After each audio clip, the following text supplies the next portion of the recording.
செல்வங்களே, அன்புகளே,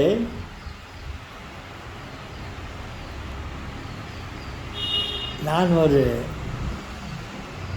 அடிமை என்று கூறிக்கொள்ளலாம் என்று நினைக்கிறேன். என்ன தாத்தா, நீங்கள் அடிமையா? ஆம் செல்வங்களே, நான் அடிமையாக இருக்க ஆசைப்படுகிறேன். ஏன் தாத்தா அப்படி சொல்கிறீங்க?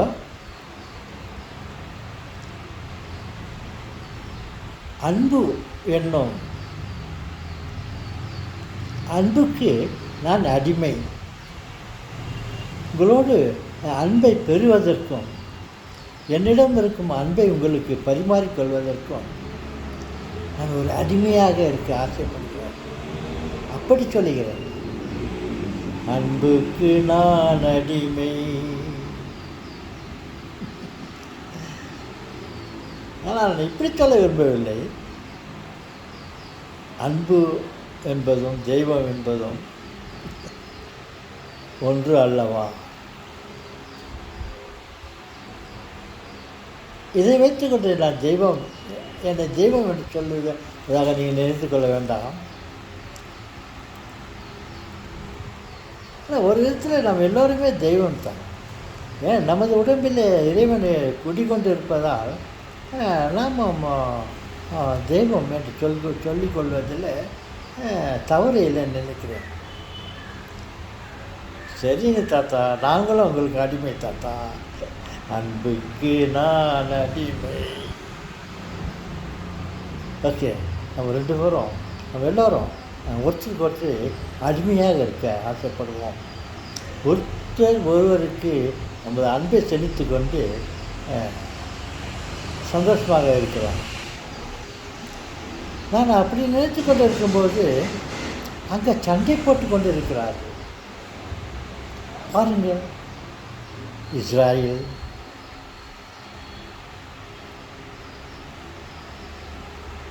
ஈரானோடு சண்டை.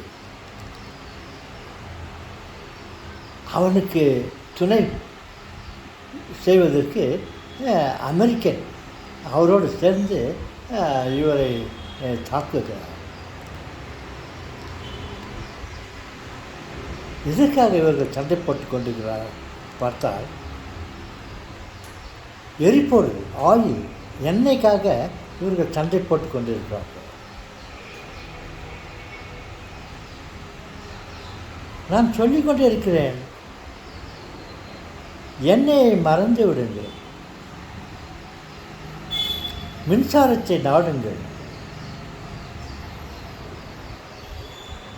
உலகத்தில், உலகத்திற்கு மேலே, உலகத்திற்கு கீழே, உலகத்திற்கு பக்கத்தில், உலகத்தை சுற்றிலும் மின்சாரம் எளிதாக கிடைக்கிறது. அந்த மின்சாரத்தை நாம் பயன்படுத்த கற்றுக்கொண்டால் நமது தேவைக்கு மேல் அதிகமாகவே மின்சாரம் கிடைக்கிறது. ஆகாயத்திலே மின்சாரம், அதை பயன்படுத்தி கொள்ள அனைவரும் ஒன்று சேர்ந்து எப்படி அதை பயன்படுத்தி கொள்ளலாம், அதை எப்படி சேகரித்து நம்ம ஆயில், எண்ணெய்க்கு பதிலாக மின்சாரத்தை உபயோகிக்கலாம், அப்படி என்று ஒன்று கூடி திட்டம் போட்டு அந்த மின்சாரத்தை சேகரித்து அதை பயன்படுத்தி கற்றுக்கொண்டால் இந்த எண்ணெய் பிரச்சனையே இருக்காது. செல்வங்களே, மின்சாரத்தை பயன்படுத்த நாம் தெரிந்து கொள்வோம். ஏற்கனவே நம்ம இந்த மின்சாரத்தை பயன்படுத்தி கொண்டு இருக்கிறோம், சரிதான்? பாருங்கள், டைனமோ என்ற ஒரு சாதனத்தை உருவாக்கி அதன் மூலியமாக அக்கம் பக்கம் இருக்கிற மின்சாரத்தை எல்லாம் சேகரித்து நாம் அவைகளை மனைகளிற்கு தேவையான உபகரணங்கள், mixie, washing machine, dishwasher, grinder, machine tools, ஃபேக்ட்ரியில் நடக்கும் அத்தனை தொழில் மஷின்களுக்கும் நாம் மின்சாரத்தை உபயோகித்து கொண்டு இருக்கிறோம். நாம் சிறிதளவு அதை சேகரித்து அதை நாம் பயன்படுத்தி கொண்டு இருக்கிறோம். ஏன்னா அது பெரிதளவு நம்ம சேகரித்து எல்லாவற்றுக்கும் பயன்படுத்தி கொண்டு இந்த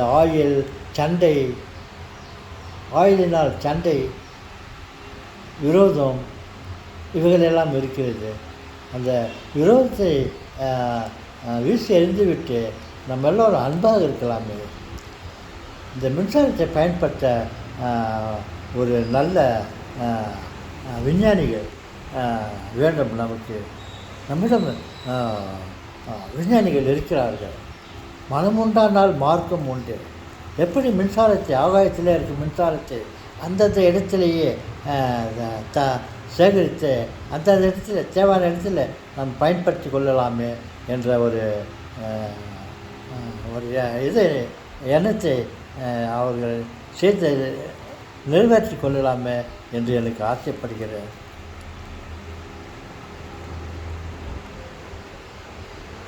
ஓகே செல்வங்களே, முயற்சி செய்வோம். நமது நாட்டு பெரும் தலைவர்கள், விஞ்ஞானிகள், சயின்டிஸ்ட், என்ஜினியர்கள், தொழில்நுட்பம் தெரிந்தவர்கள் எல்லாம் எப்படி ஆகாயத்திலே இருக்கும் மின்சாரத்தை அந்த இடத்திலிருந்து நமக்கு தேவையான இடத்திலேயே நாம் தயாரித்து அங்கேயே பயன்படுத்தி கொள்ளலாமே. ஏன் ஆயில், எண்ணெய், எரிபொருள், கச்சா எண்ணெய், பெட்ரோல், டீசல், கெரோசின், இந்த மாதிரி இவைகளுக்காக நாம் என்ன சண்டை போட்டுக்கொள்ள வேண்டும்? மின்சாரத்தை தயாரிக்க நாம் முன்னோருவோமா? சண்டையை தவிர்ப்போமா? நம்ம எல்லாம் அடிமைகளாக இருக்க ஆசைப்படுகிறோமே, அந்த மாதிரி நம்மளால் ஒருத்தருக்கு ஒருத்தர் அடிமையாக இருக்கலாமா? அன்புக்கு நான் அடிமை, அன்புக்கு நாம் அடிமையாக இருக்கலாம்.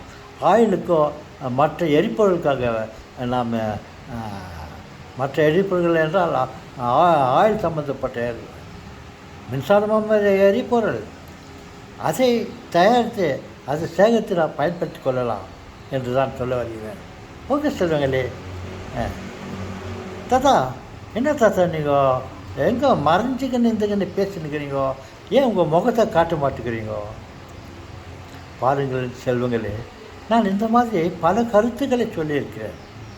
பல விஞ்ஞான ஆராய்ச்சிகளை பற்றியும் என்னுடைய சிந்தனைகளை பற்றியும் நமக்கு மக்களுக்கு தேவையான பல விஷயங்களை பற்றியெல்லாம் நான் பல வீடியோங்களை தயாரித்து அதன் மூலமாக தெரிவித்து கொண்டிருக்கிறேன். நமது சகோதரர்கள் அவர்களுக்கு விருப்பமான வீடியோ இல்லை என்று என்னுடைய முகத்தை பார்த்த உடனே, என்னுடைய தொப்பியை பார்த்த உடனே அதை தள்ளிவிடுகிறார்கள். தள்ளிவிட்டு வேறு ஏதாவது இருக்கிறதா அவர்களுக்கு இஷ்டமானது என்ன என்னை இப்போ அந்த தொப்பியும் என் மூஞ்சியை பார்த்த உடனே அதை ஒரு பக்கம் வைத்து விட்டு அவர்கள் வேறு ஏதோ பார்க்கிறார்கள்.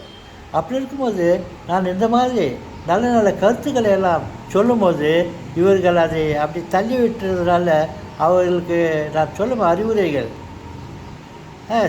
கேட்காமல் போய்விடுகிறது, அறியாமல் போகிறது. எத்தனையோ வீடியோக்களை போட்டிருக்கிறேன். 2000 வீடியோக்களை போட்டிருக்கிறேன்.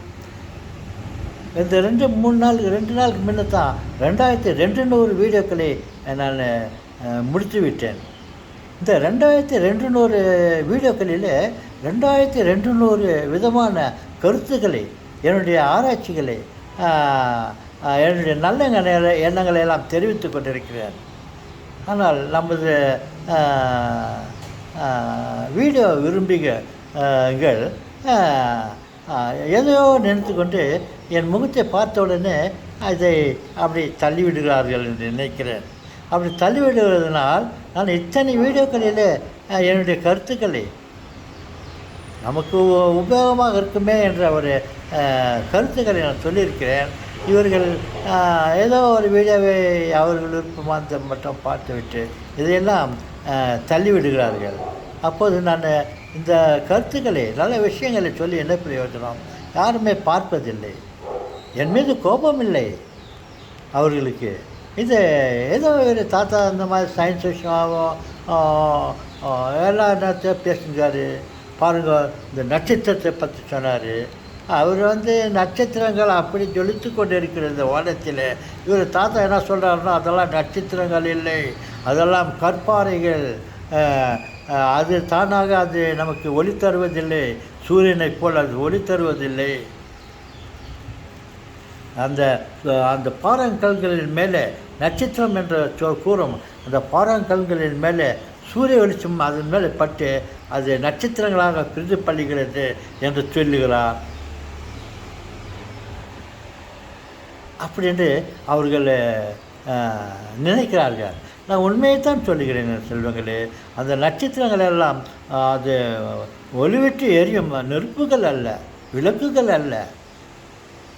சூரிய வெளிச்சம் அது மேல் பட்டு நமக்கு அது பிரதிபலிக்கிறது, ரிஃப்ளெக்ட் ஆகுது, அவ்வளவுதான். மறுபக்கம் பாருங்கள், அது இருளாகத்தான் இருக்கும். அப்படி சில உண்மைகளை, எனக்கு தெரிந்த உண்மைகளை சொல்லுகிறேன். ஒருவேளை அதை ஆராய்ச்சி பார்த்தார்கள்னா என்னுடைய உண்மை தெரிய வரும். ஒரு மெய்யோ பொய்யோ ஏதோ நீங்கள் என்னுடைய வீடியோக்களை பார்த்தால் சில இன்னும் இல்லை பல புதுமைகளை காண்பீர்கள். சரி, அந்த மாதிரி என்னுடைய வீடியோவை தள்ளிவிட்டு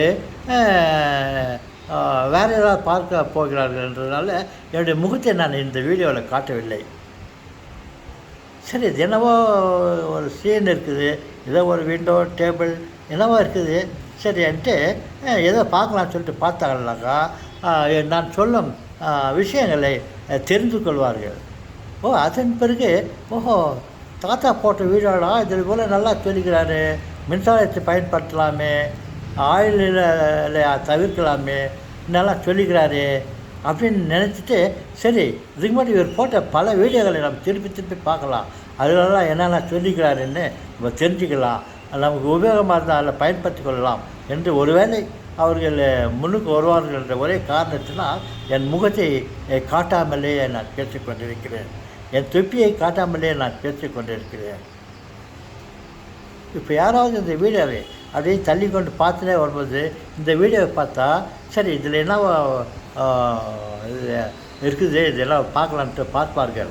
இதே சமயத்தில் என்னுடைய முகம், என்னுடைய தொப்பியை இப்போ அணிந்து கொண்டு இருக்கும் என் உருவத்தை பார்த்தால் இதை கூட பார்க்காமல் தள்ளிவிட்டிருப்பார்கள்.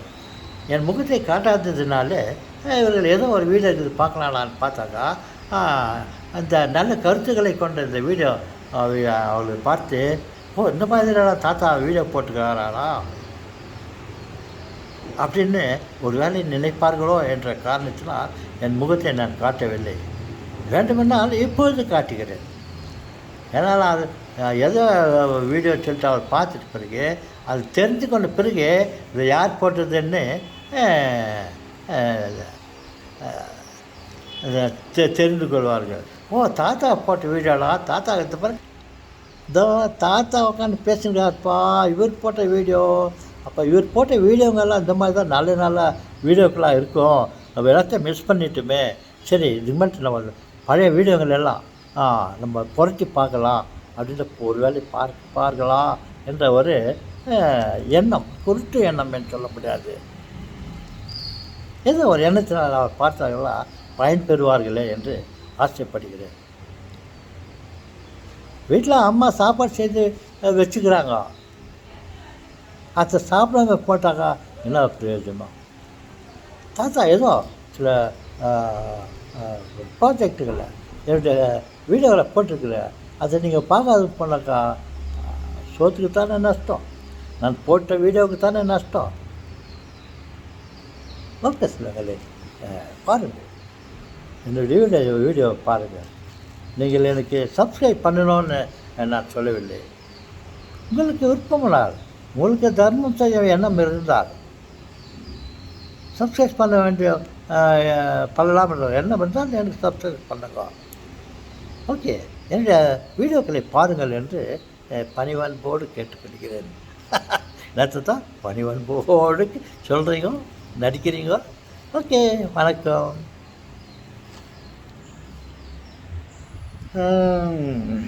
நானா வெள்ளைக்காரன். ஓ, அது தாத்தா. நான் போல அம்மாடி அப்பாடின்னு உட்காருவோம் எழுவோம் இல்லையா. வெள்ளைக்காரன் அப்படியே சந்தர்ப்பத்தில் உட்காருவோம்னா எழுவோம்னா. அதுதான் சொல்லுகிறேன். ஓகே, சொல்லுகிறேன். டோ